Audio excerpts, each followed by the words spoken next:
de un criminal esquema de violencias sistemáticas contra los colombianos en pos del control terrorista de la zona. En ese orden de ideas, ¿cuál es el impacto y cuál es el rol geoestratégico del municipio de San José de Tadó en el departamento del Chocó? El departamento del Chocó es la esquina noroccidental de Colombia y pues tiene tres características importantes en cuanto a límites y otras tantas en riqueza hidrográfica y otras tantas en riqueza geográfica y otras tantas en la proyección de Colombia.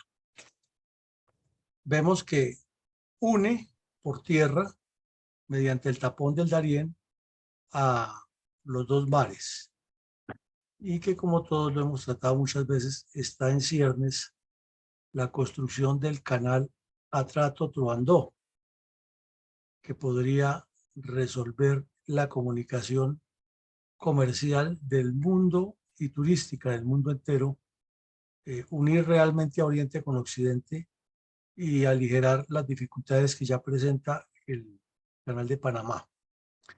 También que limita con el departamento de Antioquia, con Risaralda y con el Valle del Cauca. Eso quiere decir que une todo el occidente colombiano. Es el departamento que limita con los principales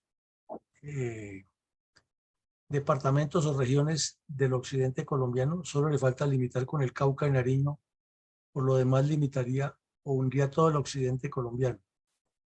En cuanto a biodiversidad, se sabe que es el departamento con más biodiversidad en el planeta. No en Colombia, en el planeta.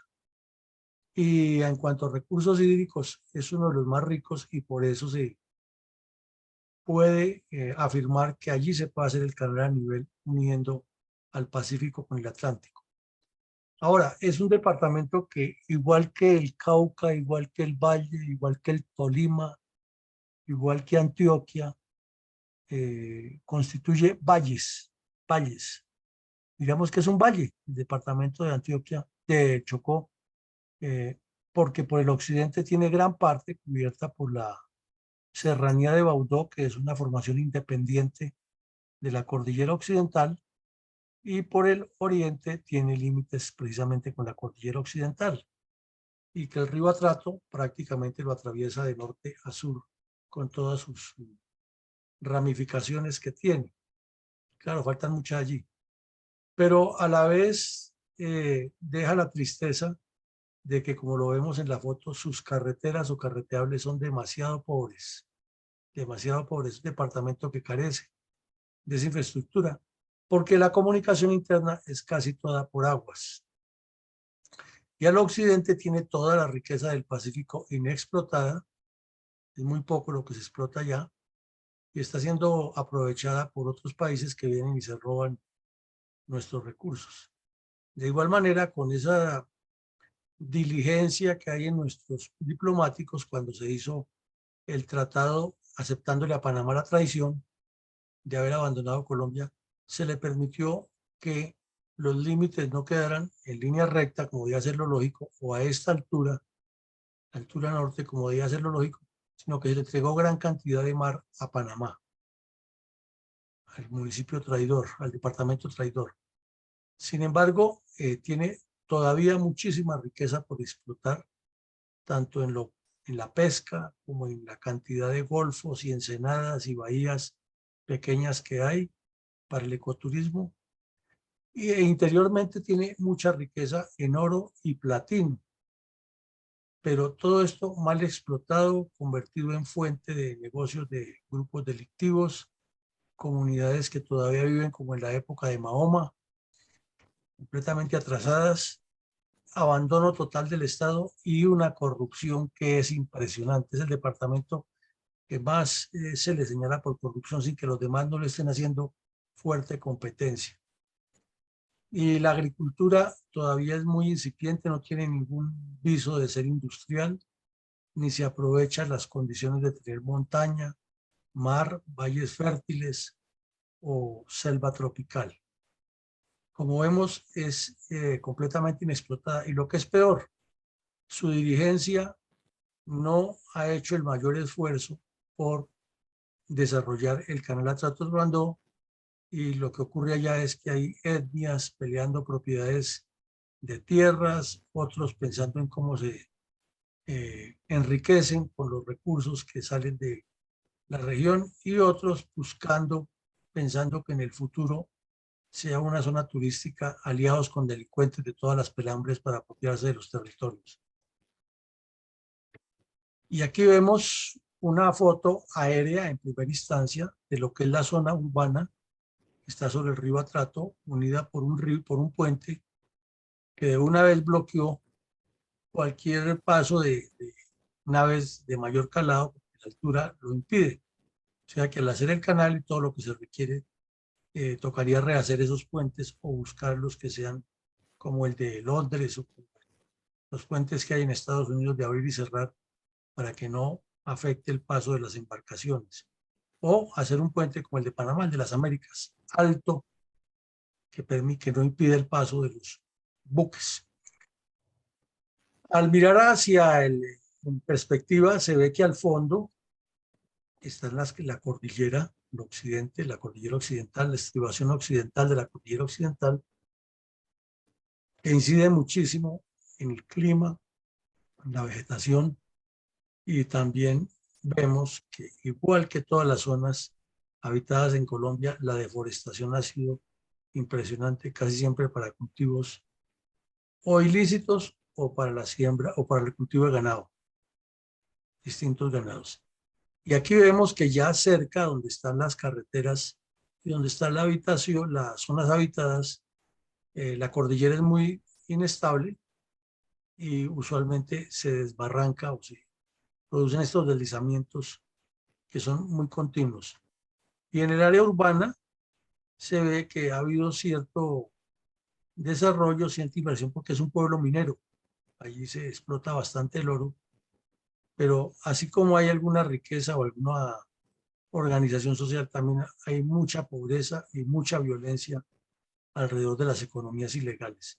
Entonces, un municipio de contrastes está ubicado, como lo vemos aquí, al oriente del departamento del Chocó, en límites con Risaralda y con Antioquia, que por lo que observamos, pues tiene estribaciones de la cordillera occidental.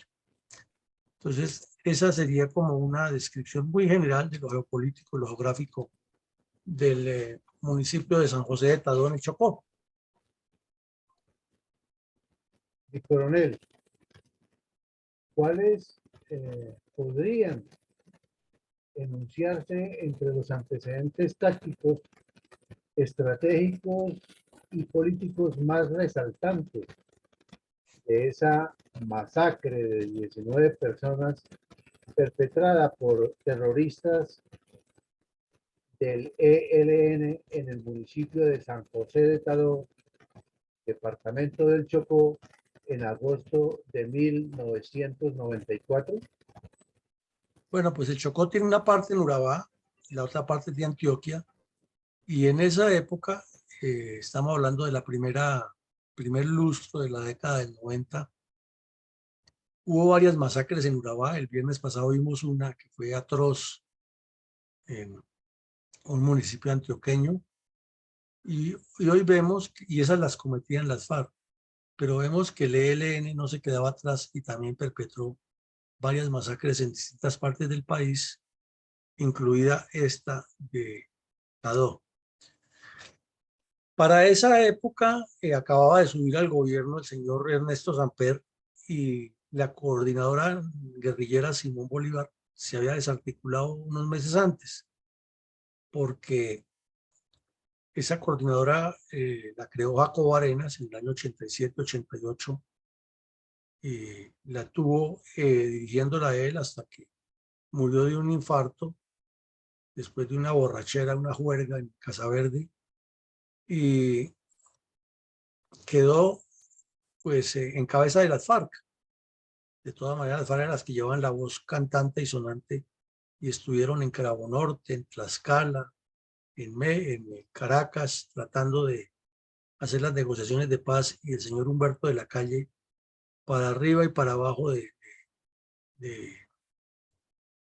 multiplicador de lo que hacían los bandidos. Eso inclusive le facilitó que el país lo conociera, porque era un sujeto desconocido, era un politiquero de esos regionales que hacían, que aparecían una vez en un cargo público, otra vez haciendo campaña para el Congreso. Apareció ahí. Y entonces Ernesto Samper lo puso de vicepresidente en su campaña. Y al final del ejercicio, él prometía en la campaña de Samper que iba a revivir los diálogos con la coordinadora, pero la coordinadora definitivamente se desarticuló por eso y porque cuando estaban en Tlaxcala, lo hemos dicho ya, asesinaron en cautiverio a Argelino Durán Quintero, un político norte santanderiano, y eso les costó que se rompieran las conversaciones, que el EPL tampoco tuviera más fortaleza y que aquí cerca de Bogotá el ejército capturó al cabecilla del EPL, que era un bandido de alias Caraballo, Francisco Caraballo. Entonces, la coordinadora guerrillera estaba desarticulada y la forma de buscar presencia, de que sintieran que estaban fuertes, era una especie de competencia criminal entre las FARC y el ELN, a ver cuál de los dos cometía peores atrocidades para hacerse sentir y que el nuevo gobierno los tuviera en cuenta.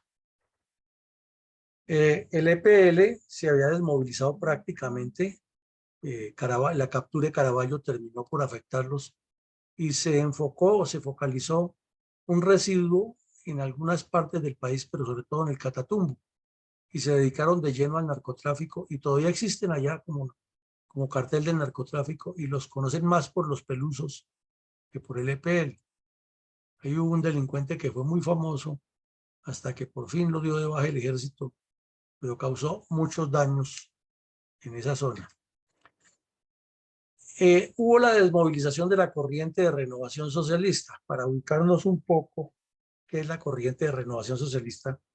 Hemos dicho que el EPL se escindió 14 veces y en una de esas decisiones, uno de esos grupos que lo encabezaban, entre otros, el honorabilísimo analista León Valencia, después de haber cometido un poco de crímenes en el suroeste antioqueño, se unieron al ELN y fundaron lo que llamaron la Unión Camilista Ejército de Liberación Nacional.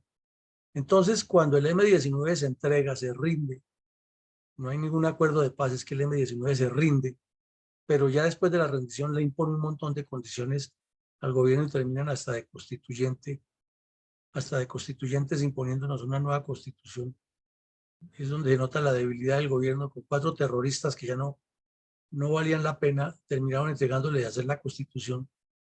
El EPL también se desmoviliza y pide cupo, y algunos otros grupos pequeños como el Quintín Lame y el Partido Revolucionario de los Trabajadores.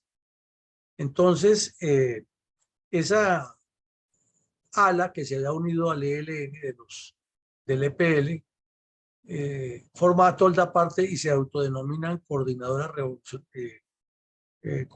social, corriente de renovación socialista. Y el argumento que daban era que se estaba cayendo la cortina de hierro y que ellos no podían quedarse del tren de la historia. Entonces, eso hace que haya pugnas internas dentro del ELN y un afán de salir a cometer más crímenes para hacerse sentir. Y de hecho los cometen. Aquí en Bogotá estaba Ecopetrol entregando los premios a los mejores estudiantes del país, becas. Y el gobernador de Antioquia, Álvaro Uribe Vélez, estaba alojado en el mismo hotel, en el piso de más arriba donde se estaba realizando esa actividad. Pues estos bandidos le colocaron una bomba al hotel para asesinar al gobernador, y lo que hicieron fue matar un poco de estudiantes de los que habían recibido ese día el premio. Y eso también pasa olvidado. Entonces, ahora que están en diálogos, es bueno que recordarle al país todos los crímenes que han cometido el ELN para que no los miren ni como los salvadores, ni con el cuento del general Mora y de Santos y de la calle, que es mejor tenerlos en el Congreso y no echando bala.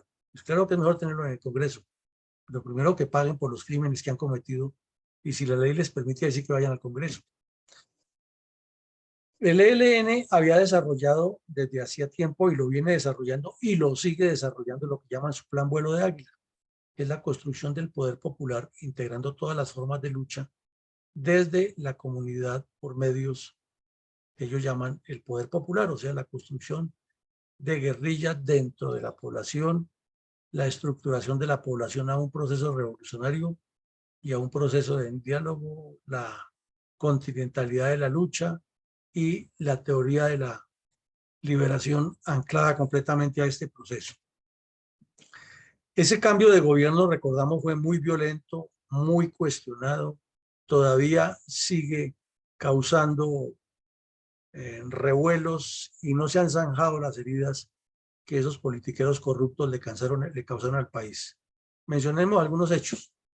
Al final de este gobierno, Estados Unidos vino y dio de baja al señor Pablo Escobar, que era el dolor de cabeza del país, y la canciller Noemí Sanín dedicó todo el tiempo para que le dieran a César Gaviria la OEA y lo consiguieron. O sea, ahí no había política internacional de Colombia, era la política internacional de Gaviria, que luego de haber permitido que el señor Pablo Escobar se le volara a la cárcel, entonces terminó premiado con la OEA, con el secretario de la OEA, por la muerte de Pablo Escobar, cuando eso fue un trabajo de la inteligencia de los gringos.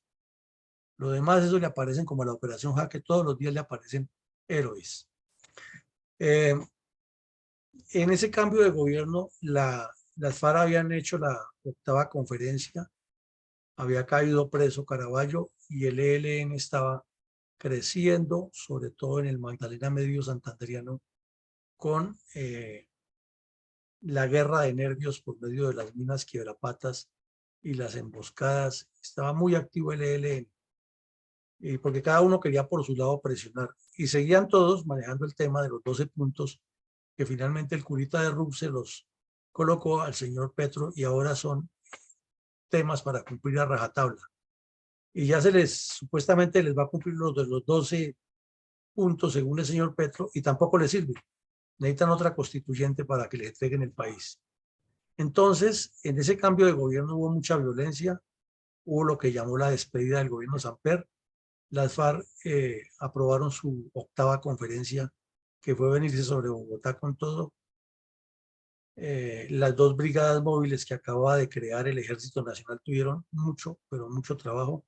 Hubo muchos combates en todas las regiones donde había FARC y ELN, desde el sur de Bolívar y el Catatumbo. El cura Pérez movía delincuencia por todos los lados. Los curitas de la Teología de la Liberación estaban alebrestados reclutando jóvenes.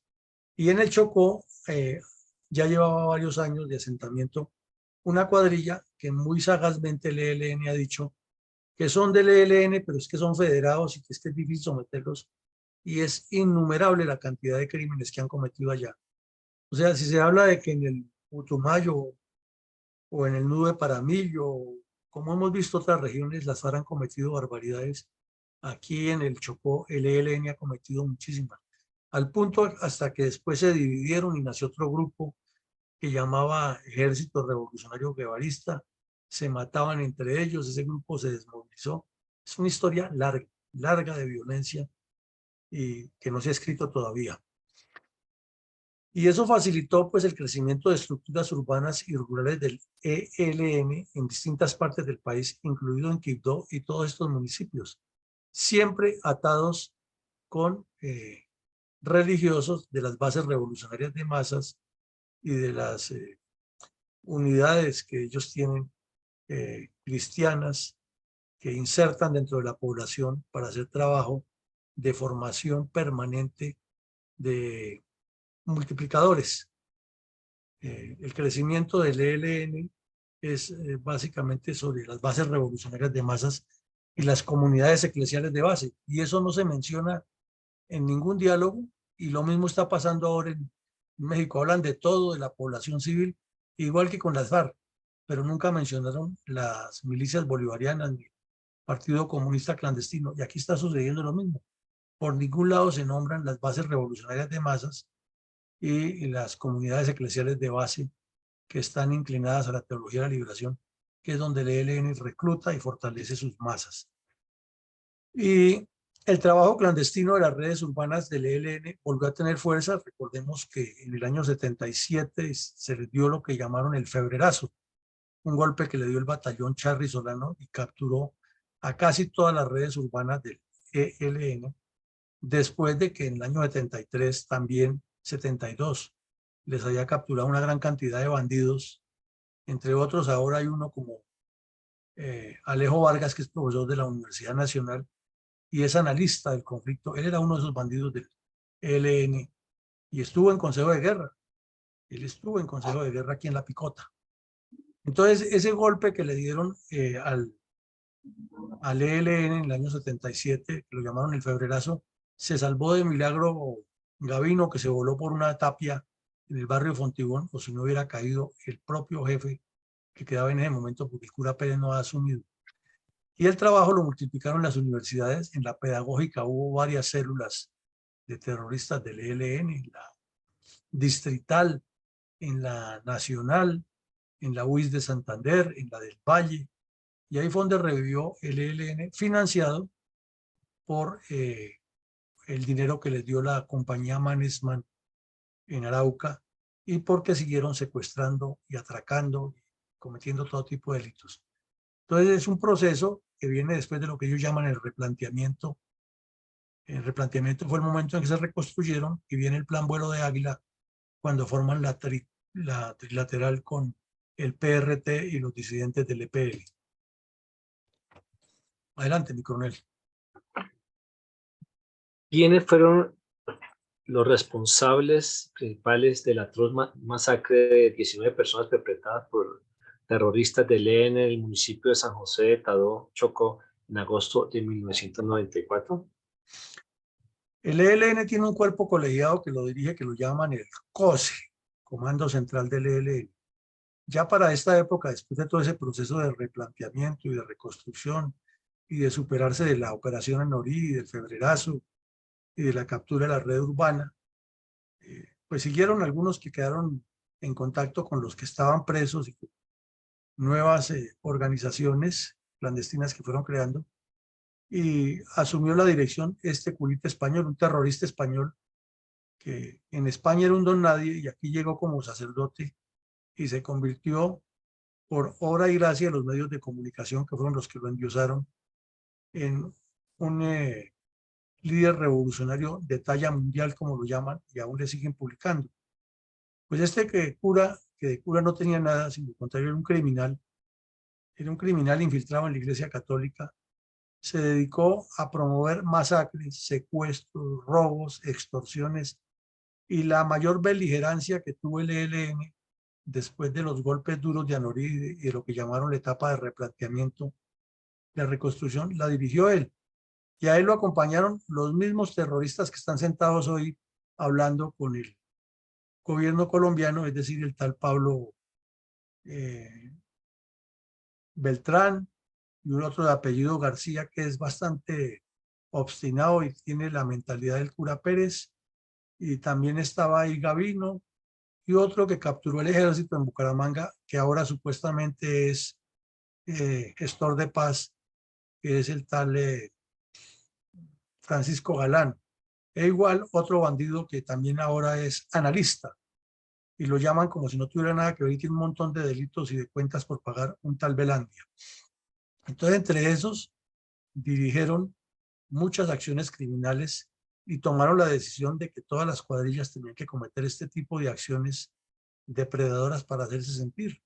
Está, por ejemplo, la quema de vehículos en la autopista Medellín-Bogotá, que fue tan reiterativa, el asesinato de disidentes que no estuvieran de acuerdo con ellos y lo llamaban la justicia revolucionaria, la multiplicación en las áreas cafetera, minera e industrial, como dividieron el país, la extensión hacia el Cauca, hacia el Putumayo.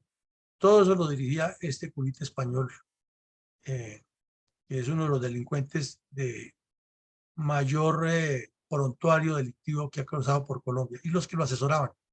Aquí lo vemos cuando todavía estaba existiendo la coordinadora guerrillera Simón Bolívar con bandidos de las FARC en Casa Verde.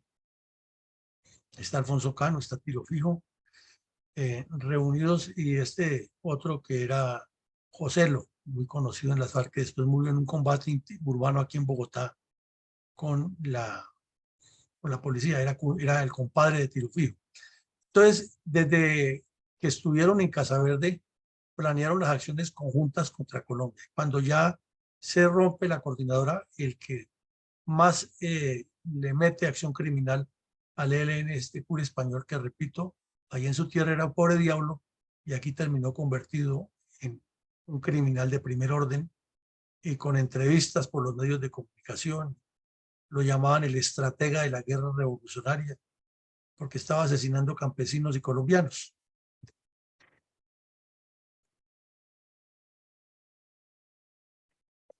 Mi coronel, ¿cómo describió el diario El Tiempo la masacre de 1994 y 19 personas indefensas perpetradas por los terroristas del ELN en el municipio de San José de Tadó en agosto de ese año? Pues infortunadamente el diario El Tiempo, eso es lo único que recuerda. Si ustedes le hacen una búsqueda intensa por Google, en la red, en la web, de resto ningún medio lo mencionó en sus archivos. Seguramente lo tienen en los archivos, pero no lo han subido. Pero aquí está el hecho. Es que resulta que había una unidad de la 8ª Brigada haciendo operaciones en la misma zona donde años antes el M-19 había entrado para formar un emporio de narcotráfico y terrorismo dirigido desde Cuba. Entonces, como el M-19 fracasó y era un proyecto dirigido desde Cuba, pues blanco es, gallina lo pone, frito se come y sabe a huevo. El ELN estaba allí siguiendo las órdenes de Fidel Castro.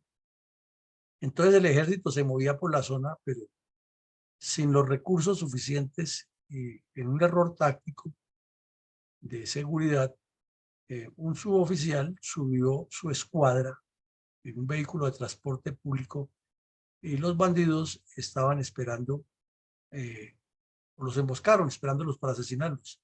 Cuando el vehículo pasó por el medio de la emboscada, descargaron ráfagas de fusil, de ametralladora, granadas, explosivos, y asesinaron a 19 personas, entre ellas los 11 militares y 11 civiles y 8 militares, el suboficial con sus soldados.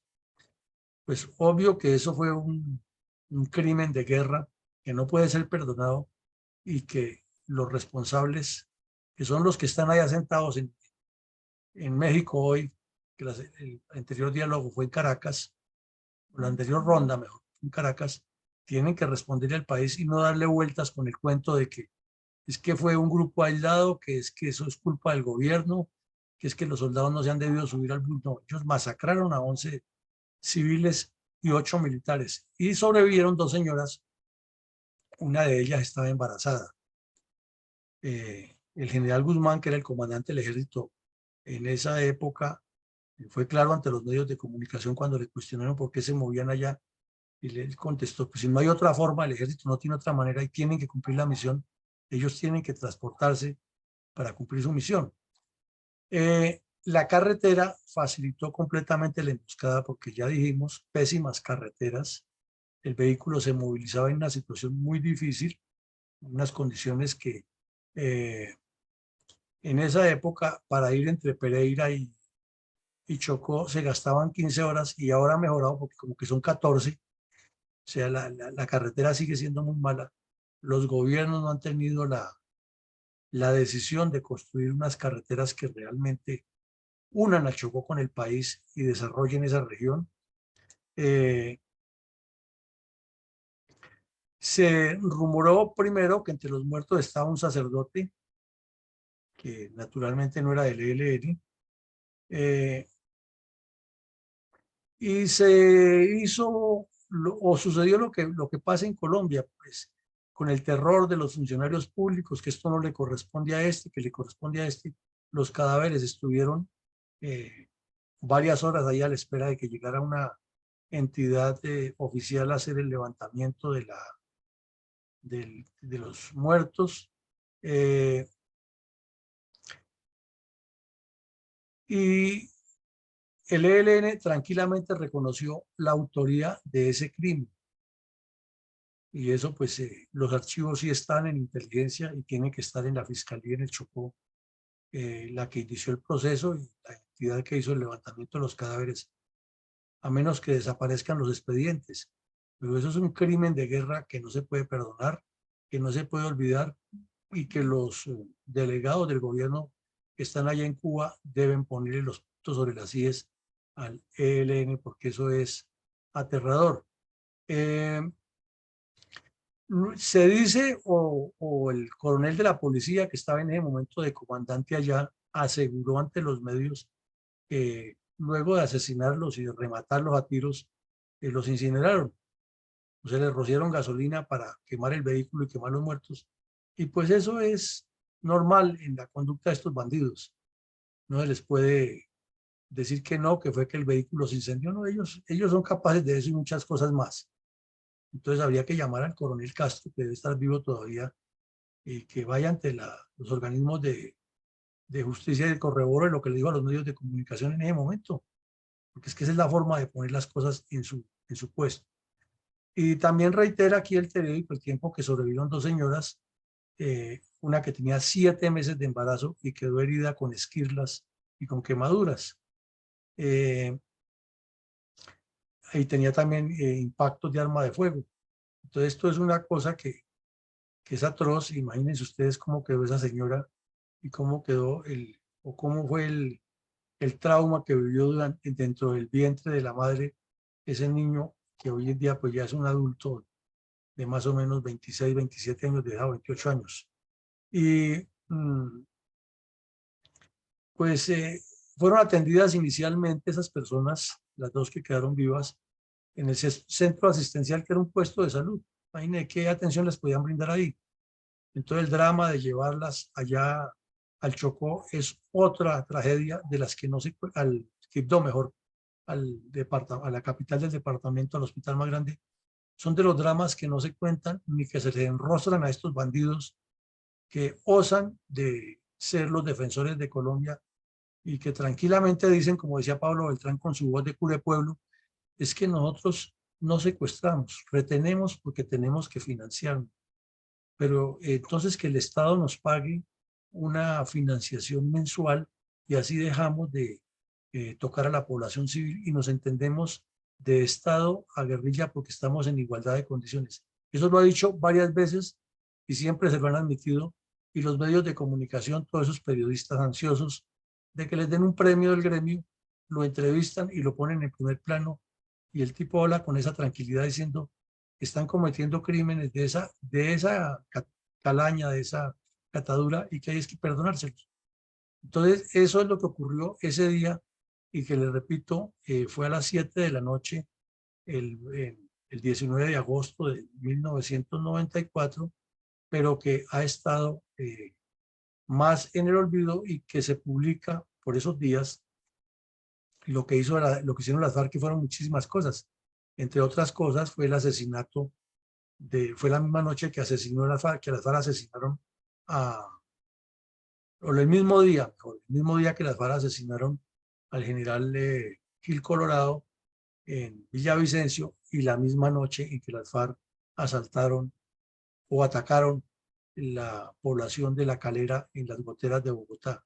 Como se nota, era una acción coordinada en todo el país, no fue un crimen aislado.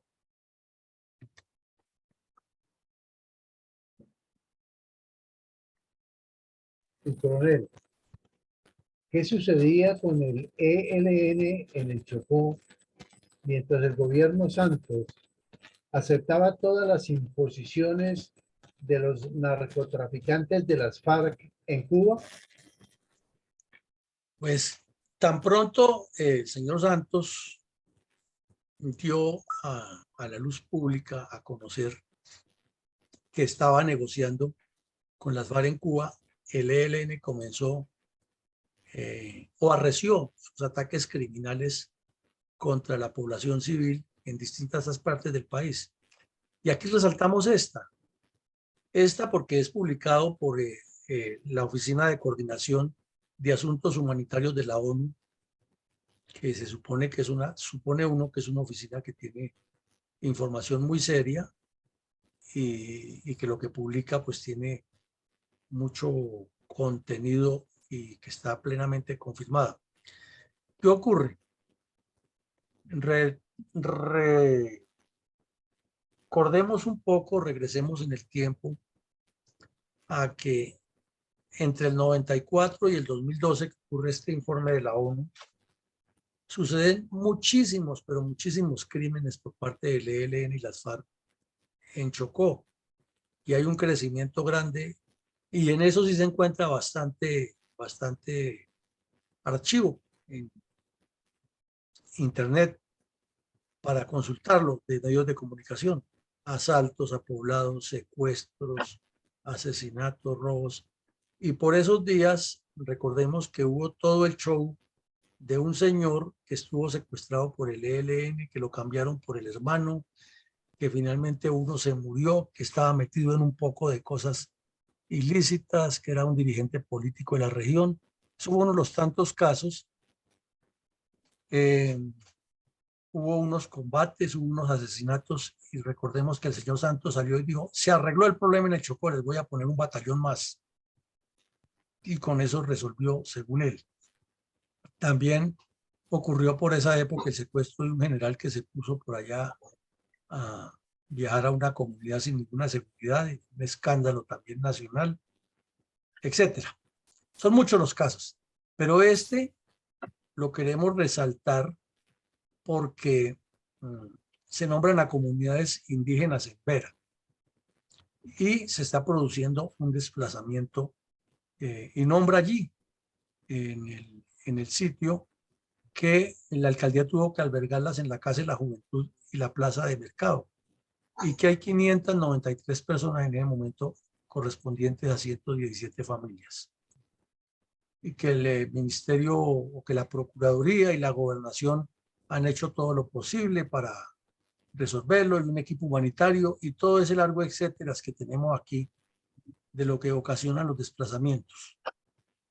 Resulta que al tratarse de una etnia indígena específica ese desplazamiento, pues todos sabemos que el desplazamiento masivo de personas, el desplazamiento de seres humanos forzado es uno de los delitos que tienen castigo internacional y que los responsables se consideran como actores de lesa humanidad. Entonces, las FARC lo hicieron muchísimas veces y lo siguen haciendo, y con la JEP terminaron oponiendo por encima la JEP de las normas internacionales. Este solo caso que está documentado por la ONU, sería suficiente para armar un buen expediente si el Estado colombiano lo hiciera, pero con el señor Petro, que tiene la ideología de los mismos, no lo va a hacer. Pero el Estado colombiano, que es el que le corresponde hacer esas cosas, es la que debía ponerlo sobre la mesa, porque aquí lo que hay es un interés personal superpuesto ante los intereses nacionales, un interés personal sobre los nacionales. Entonces, ese tema es interesante y un equipo de abogados fuerte podría ponerlo sobre la mesa, porque este no es el único, son muchos. Y es más, en este momento hay varios casos de desplazamientos por la violencia, inclusive esos que estuvieron aquí en Bogotá y destruyeron la ciudad, y que la señora Claudia López les facilitó todo el tiempo que destruyeran el Parque Nacional y luego los asesinaron en una casa, y eso parece que no termina todavía. Eso es producto de la violencia del ELN allí en la zona y del envío que hace. Lo mismo en Pereira, fue capturado hace unos 6, 7 años, o no en Pereira, sino capturado en España y traído a Pereira, un delincuente que había cometido muchísimos abortos. Lo llamaban el abortista de las FARC. Y ese tipo era el que le hacía el aborto a todas las guerrilleras de las FARC, el ELN y el Ejército Revolucionario Guevarista. Él trabajaba, entre comillas, o sea, delinquía para los 3 grupos. Y eso también hay muchos indígenas, muchas niñas indígenas que fueron víctimas de estos grupos. Eso Tendrían que ponérselo sobre la mesa los bandidos del ELN ahora ya en Cuba, pero quién sabe.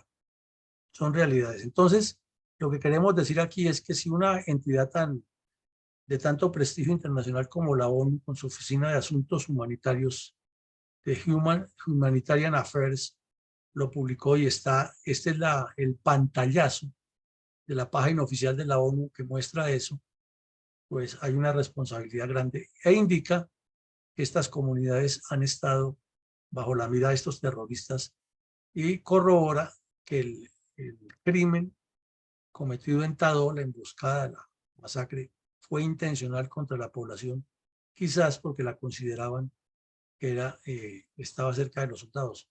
Y por asesinar a los soldados, entonces acuden al cuento de los daños colaterales y el argumento más barato, que los soldados no debían estar subidos en el bus urbano. Entonces tocaría colocarles transportes intergalácticos para que nunca se acercaran a la población. Eso es un cuento de nunca acabar, pero tiene mucha profundidad. Adelante, mi coronel. ¿Siguió el pacto FARC-Santos en que se pudiera disminuir la violencia comunista en el área del municipio de San José de Tadó, Chocó? No, no incidió, porque tendríamos que hacer una reconstrucción de la cantidad de hechos, de combates, de acciones que han habido, y aquí únicamente resaltamos esta, por nombrar una de las tantas, y vemos que en una de las tantas operaciones se encontraron unas barras de explosivos en el área rural de San José de Tadó, que iban a ser utilizadas para acciones criminales del ELN en la zona. Pero eso es lo mínimo. Recordemos que cuando comenzaron las marchas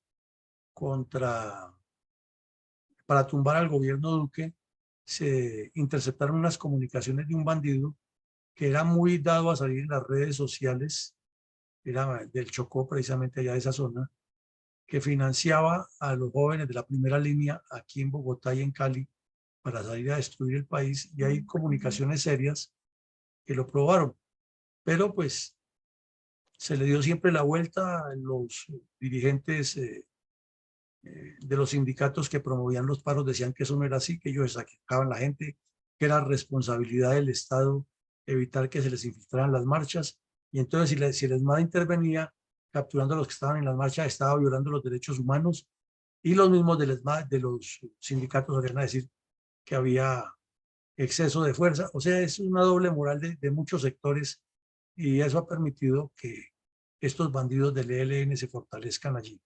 Pero de remate, como es una zona donde el narcotráfico ha crecido y la minería ilegal y el tráfico de personas hacia Panamá por el tapón del Darién, se ha incrementado más otros delitos como el contrabando y el tráfico de armas, el tráfico de dólares falsos, etcétera. Pues el ELN se ha sentado y ellos sí han visualizado tener el control de que si se construye el atrato cuando el canal, dedicarse a extorsionar a las multinacionales y los que allí construyen. Eso es un plan que tienen ellos, no es un secreto. Entonces, la zona ha mantenido en tierra de nadie, en un abandono total, sin carreteras y con una dirigencia que es una vergüenza. Entonces, esta es simplemente la explicación de que el pacto FARC-Santos no sirvió absolutamente para nada para disminuir la violencia en el Chocó. Coronel, ¿cuáles son las lacras sociales y políticas que han llevado a los habitantes del municipio de San José de Tadó a padecer tantas violencias, en las que en las últimas 4 décadas las cuadrillas del ELN han sido actores de primer orden? Sin duda la corrupción, ¿no? Se dice que el Chocó es el departamento más corrupto de Colombia, y eso es como el cuento de que el sexo masculino es el sexo fuerte, porque eso es debatible. Es igual aquí decir que la corrupción es la principal causa del Chocó, no, esa es como una de las condiciones que hay allá. Eso ya es un paisaje, al punto que casi todos los funcionarios públicos del Chocó, que han sido funcionarios públicos en el Chocó, son investigados. La justicia no funciona, porque ni tiene dientes, ni tiene la cobertura suficiente. Pero hay muchas más, ¿no? Es el olvido del Estado que permite que eso ocurra, porque no hay institucionalidad. Entonces la solución no es enviar solamente fuerzas militares y policía, claro que se necesitan. Y donde hay delincuentes que combaten con armas o que hacen daños con armas, pues hay que combatirlos con armas. Pero es que eso debe tener un proyecto completo. Debe tener la presencia vial, la educación, la salud. Es que realmente en el Chocó, como pasa en el Putumayo, como pasa en el Guainía y en el Guaviare, toda la periferia colombiana, hay comunidades que viven, hemos dicho, se visten con ropa occidental porque los comerciantes la llevan allá por las lanchas y porque los narcotraficantes le llevan los celulares y se los venden. Bueno, todo lo que pasa allá. De resto estarían viviendo por allá en la época de cuando Cristóbal Colón llegó a América. Es un abandono total. Hay una que otra pista con la cual sobre todo la Fuerza Aérea ha llevado con sartén algunas cosas, y lo mejor que tienen en salud es cuando los visitan Médicos Sin Fronteras, porque las personas que van a hacer las prácticas, los servicios rurales en bacteriología y en medicina, no están permanentemente allá, o cumplen su ciclo y hasta que vuelven a enviar el otro. No hay un seguimiento a las enfermedades, no hay un seguimiento a los problemas sociales. Y los delincuentes sí se han apropiado de la explotación de los recursos y no permiten que haya empresas serias porque tampoco el Estado las ha estimulado, ni hay dentro de la población, dentro de los habitantes de la zona, una mentalidad empresarial. Entonces ellos siguen apegados a defender cada uno sus ancestros, y eso lo ha aprovechado las guerrillas para organizarlos. Entonces, el tema aquí es largo y el Chocó es otro departamento que requiere una atención especial, que no es solamente girarle recursos para que los roben los que están allá, sino tener al Estado presente. Los ministerios tienen que estar presentes con proyectos y con un seguimiento muy serio de parte de la Contraloría, que tampoco lo puede hacer por la forma como funcionan los controles previos y posteriores o forenses que se hacen en las rendiciones de cuentas. O sea, el problema es estructural hay en el Chocó y son muchas las lacras, mi coronel.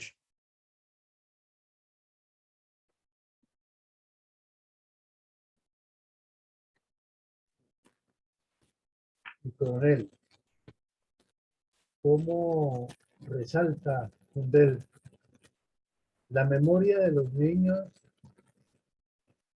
víctimas de la crueldad y la sevicia de las FARC, y en este caso específico en la masacre de 19 personas perpetrada por terroristas del ELN en el municipio de San José de Tadó en agosto de 1994?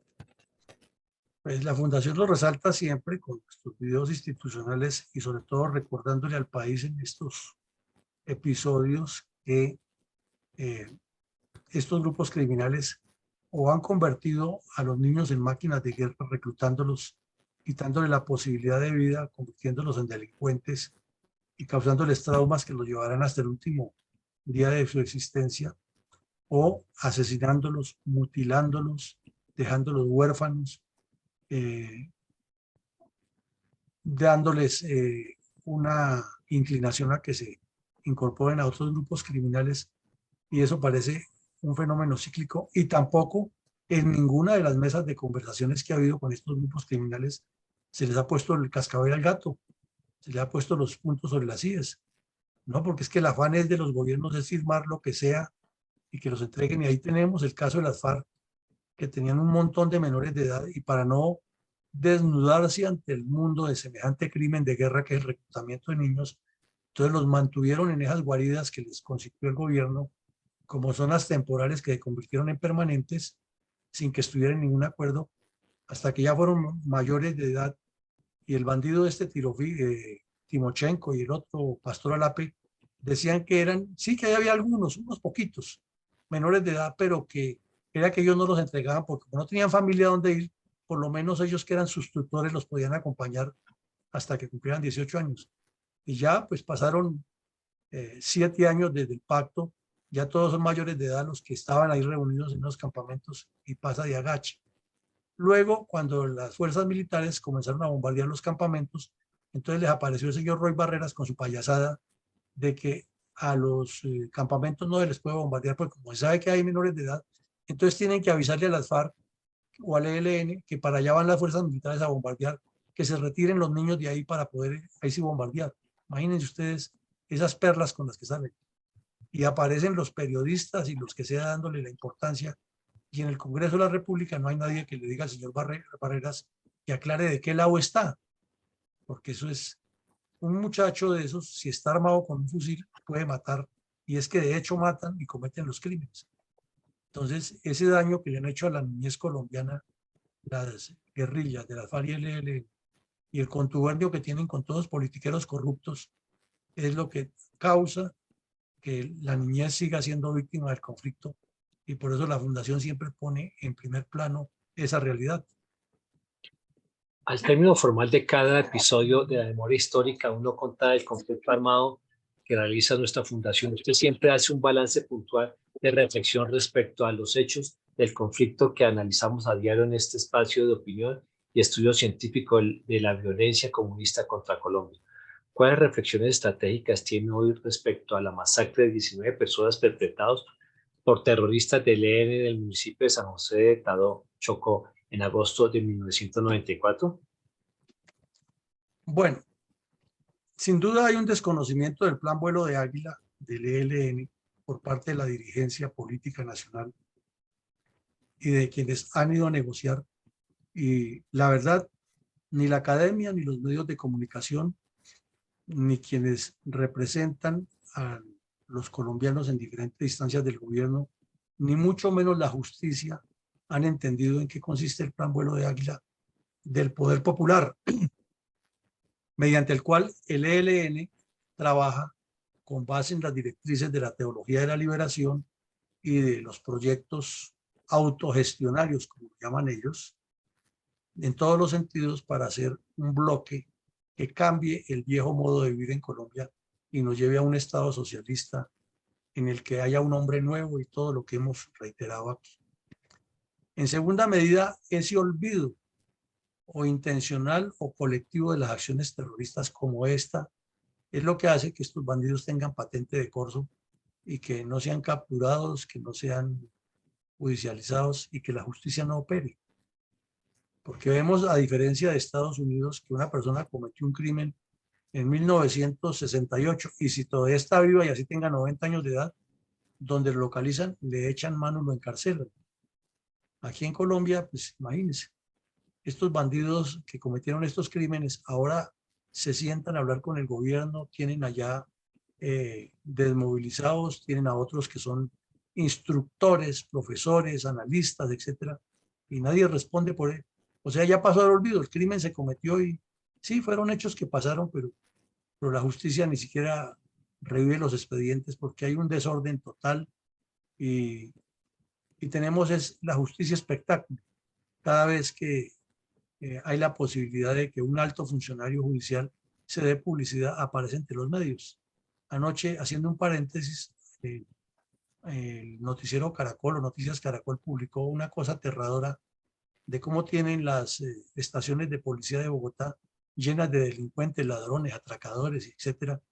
Y el ministro de Justicia hablando por allá estupideces de que va a cambiar la justicia y que lo mejor es quitar esos delitos del código para que no haya ese hacinamiento. Entonces es increíble el olvido que hay de estas acciones terroristas por parte de la sociedad, de los medios, de la academia, de la dirigencia política y de la misma justicia, que es muy capaz en Colombia. Los nexos con el narcotráfico han fortalecido al ELN y lo han posicionado muy fuerte en distintas regiones, pero lo niegan de frente y no hay quien les ponga los puntos sobre las IES, porque lo importante es que se firme la paz. Y pasa como con las FARC, se firmó la paz, supuesta paz con el señor Santos, y las FARC quedaron dueñas del narcotráfico con el argumento de que es que hay unos que se desmovilizaron, otros no, y la trama sigue y los recursos fluyen para seguir destruyendo al país.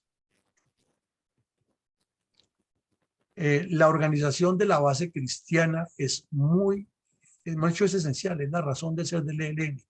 Si alguna vez Mao Zedong dijo que el campesino es como el agua para el pez, el campesino a la guerrilla es como el agua para el pez, las bases revolucionarias de masas y esas comunidades eclesiales de base que han infiltrado los helenos en distintas regiones son los que les dan la posibilidad de ir contextualizando lo que llaman el poder popular.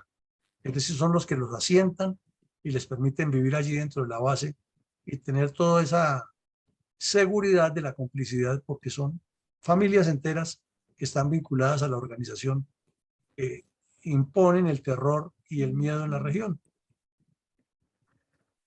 De igual manera, el tráfico de armas y de cocaína, por nombrar algunos de los delitos que cometen con el lavado de activos, ya que tienen cuentas grandes en Suiza y las mueven desde hace muchos años y en otros paraísos fiscales derivados de este negocio, es lo que les permite moverse por el mundo y financiar toda la acción criminal contra el Estado.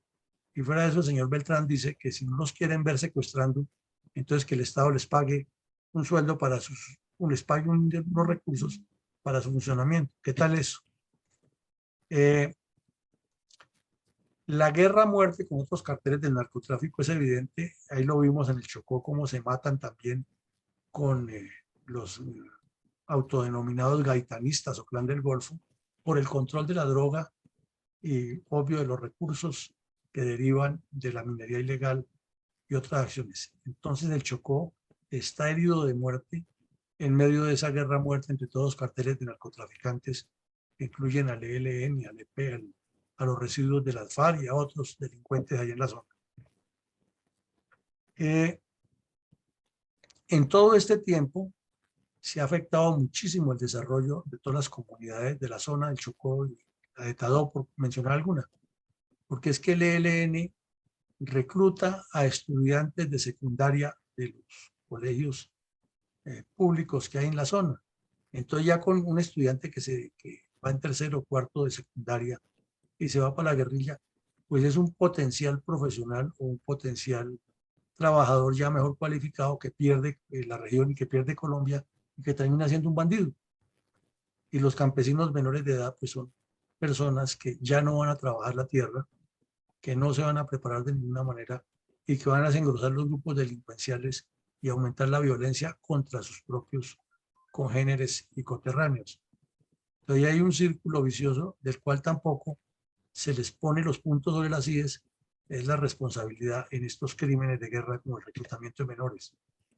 Y tenemos también la trascendencia del despliegue estratégico sobre el Chocó, que inició a tomar fuerza con la llegada del M-19 enviado desde Cuba por Fidel Castro para desplegar desde ahí hacia el centro del país, hacia la zona cafetera y Antioquia, la proyección estratégica. Y el ELN lo que hizo fue que ubicó una cuadrilla allá o unas cuadrillas para extender el control del Pacífico y buscar la salida al Pacífico. Hizo el ejercicio contrario, pero es un punto estratégico fundamental por los recursos que les facilita y por la salida al mar que han querido tener siempre estos delincuentes desde la operación Anorí.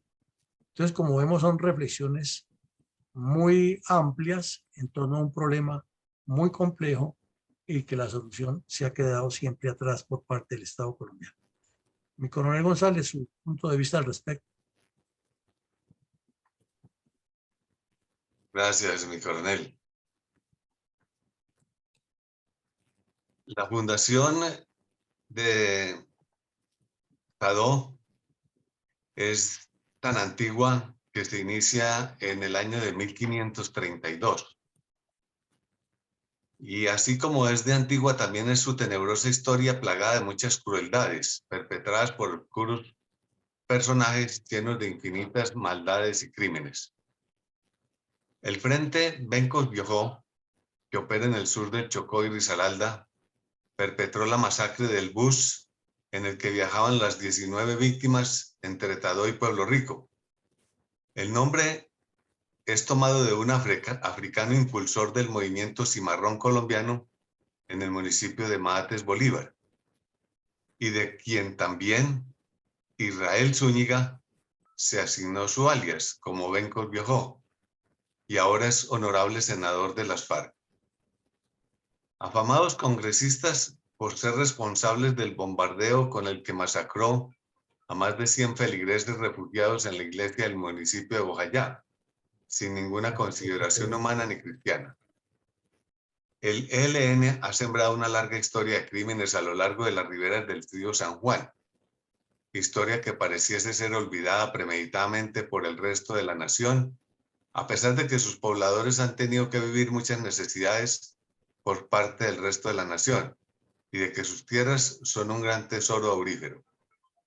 El despiadado grupo terrorista ha amenazado a sus habitantes con el fin de robar su producción, tanto agrícola como minera, y al mismo tiempo mantener una ruta de salida de narcóticos al exterior con el fin de crear un foco insurgente contra Colombia. Y asimismo también que sirvió de ruta para ingreso de esa cuadrilla de bandoleros del M-19 que vinieron de Cuba, entrenados en Cuba, para invadir el país.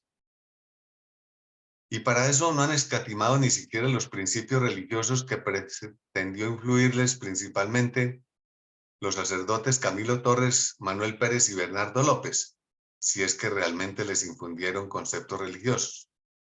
Pero como este no fue suficiente, el actual sacerdote jesuita Francisco de Ruz ahora pretende ocultar tan despiadados crímenes, omitiendo su inclusión en el informe de la verdad, y de esa forma continuar la crueldad contra el pueblo colombiano que parece no tener fin. Porque realmente los únicos que se han empeñado en contener tanta barbarie son los soldados y policías que se han inmolado heroicamente en persecución de los peligrosos cabecillas terroristas que ahora se refugian en el sagrado recinto del Congreso colombiano. Porque en ese lugar tienen la seguridad de que no serán bombardeados en la misma forma como lo hizo Israel Zúñiga, alias Benco Biojó, en la iglesia de Bojayá. Por eso los invitamos a participar a otro programa de la memoria histórica aún no contada del conflicto armado en Colombia, el próximo martes 21 de febrero a las 7:30 horas local. Es un análisis político estratégico de otra masacre perpetrada por las FARC en el municipio de Acevedo, departamento del Huila, en el año de 1999, donde la recapitularemos para la verdad histórica, verdad también omitida con intención por el jesuita Francisco de Ruz. Muchas gracias, mi coronel. Bueno, muy amable, mi coronel. Muchas gracias. Hace una reconstrucción de lo que ha ocurrido en el Chocó y eso apenas es un bosquejo. Es aterrador. Adelante, mi coronel Alarcón.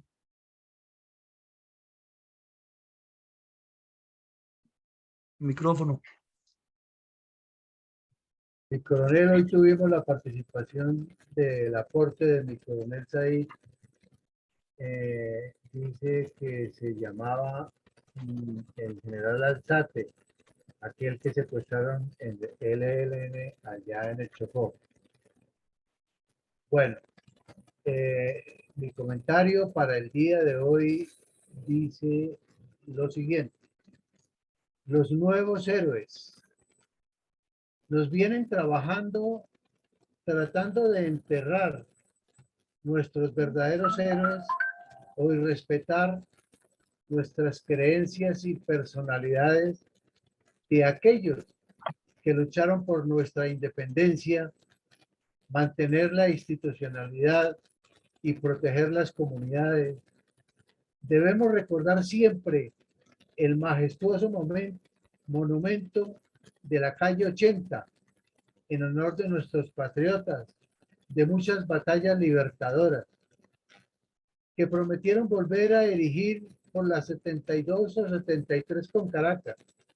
De eso no se ha visto nada, pero en lo más reciente, nuestras retinas han observado cómo supuestos indígenas, disque maestros del sur, se visten con prendas simbólicas del ELN, con imágenes de foráneos como el Che Guevara, acampen en plena plaza de Bolívar y hasta se atrevan a atarle una bandera del ELN a la estatua de nuestro libertador Simón Bolívar en pleno centro de la capital, a la vista de los padres de la patria el Poder Judicial, la Alcaldía Mayor y nuestros máximos jerarcas de la Iglesia Católica. Todo sobre nuestra historia. Creo que como ustedes, que si permitimos todo este accionar a modo reeducativo, pronto lo poco o mucho que permanece hoy será reemplazado por figuras con toallas al hombro, manchadas de sangre y droga, a expensas del futuro de nuestra querida y sufrida Colombia. Reunamos nuestras familias, dejemos la zona de confort y contémosle a nuestros hijos y futuras generaciones lo que muy bien nosotros conocemos, porque lo vivimos y estudiamos. De lo contrario, alistémonos para ver cómo se repite la historia, pero con mayor crudeza y violencia. Momento para la reflexión. Por nuestros verdaderos héroes, aquellos que entregaron su vida por la libertad de nuestra patria, evoco esta frase de nuestra heroína Policarpa Salabarrieta. Abro comillas. Muero orgullosa por defender los derechos de mi patria. Cierro comillas. Por los más humildes, por los necesitados y por nuestros héroes de la patria querida Colombia. Muchas gracias, mi coronel. Bueno, mi coronel, resalta usted como mi coronel González el sacrificio de los soldados, pero puntualiza dos cosas que son ciertas. Una es que la primera cuadrilla del ELN que pusieron ahí en Chocó, le pusieron el nombre de Che Guevara. Y esa es la que ellos mismos dicen que que se ha dislocado, que tiene dislexia operacional con ello, etc.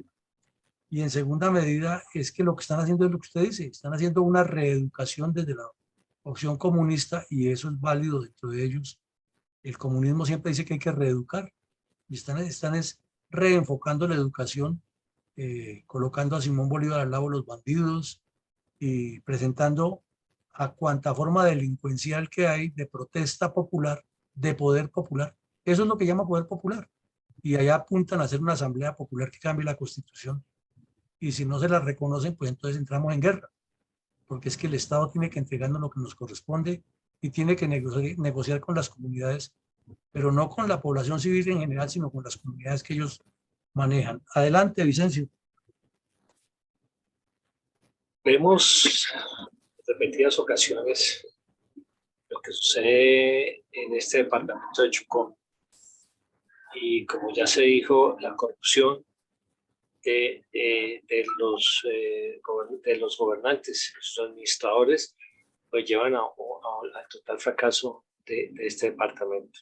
Todos los días se ve cualquier cantidad de funcionarios que por sus delitos son condenados a sus cárceles o lo que sea, pero ya todo el dinero se ha perdido. Este departamento, con todos los beneficios que tiene, con los ríos, los mares, con todo lo que tiene, es un departamento bastante fallido. Muchas gracias. Sí, el Estado ha fallado allá, el Estado no ha cumplido su función, pero sin embargo la gente es tan buena que pertenece a Colombia todavía. La falta de visión geopolítica, de proyección de Colombia como Estado, de desarrollo nacional, de todos los dirigentes en 200 años está materializada ahí.